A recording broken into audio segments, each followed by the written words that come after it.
هر روز که از زندگی میگذره مینا عجب آقا عجب بدبخت شدی، چه سرنوشتی داشتی کللی.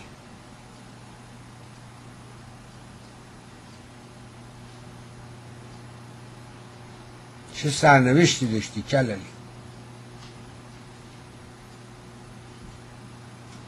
اگرچه جنبش سبز اهل مدارا و گفتگوست، باید با تعامل و گفتگو و همفکری همه جریان‌های دلسوز ایران و پیگیری منافع ملی این کار و راه دشوار و طولانی را پیش ببرد. وی با تأکید بر این موضوع که ما مبلغ قرائت رحمانی از دین هستیم، قرائتی از دین که واجد حد اکثر مدارا نسبت به تمامی دیدگاه ها و عقاید. آقا نگو جون مادرت، نگو دیگه این عوض شده، نگین این عوض شده، اینم عوض شده، اینم تغییر کرده.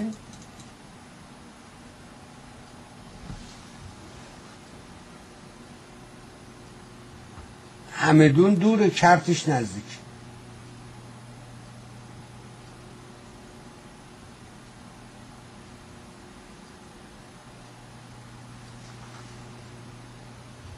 شما دنبال قرائت، شما همش دنبال قاسم جباری نید بابا.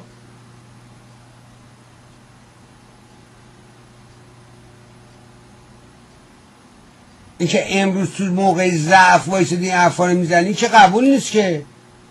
اگر در اون قدرت بودی و این کار را میکردی بله. جالب بود یه جا میکندم گفت ببین همه اینا که حالا آقای منتظری فلان بهمانه، همه اینا لغت میزدن به منتظری. همون موقع که منتظری اعتراض کرد به این کشتارها و زندان و زندانیان.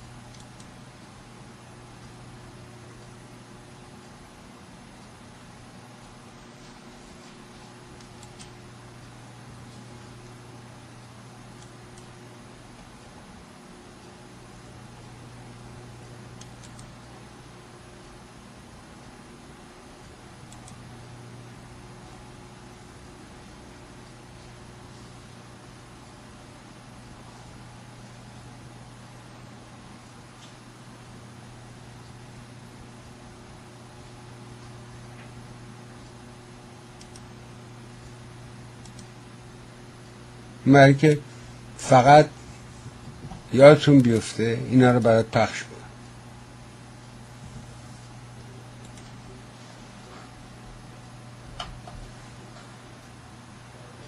اونجا بعد یا میبرن سونا جکوزی و اینها، یا این که نمیدونم اینها اون کارهایی که خدا نکنه اون کارهایی که آقای کروبی گفتن که نشده اینها، ولی که یه اتفاقاتی میفته که البته با اعتقادات نمیشه بازی کرد. دیدید خیلیشان دارن مقاومت میکنن، ولی اونایی که بریدن واقعا بریدن.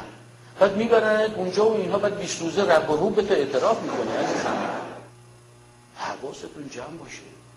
تا جایی که مغایرت میکنید و مخالفت فکری و عقیدتی، اینها مشکلی نیستش.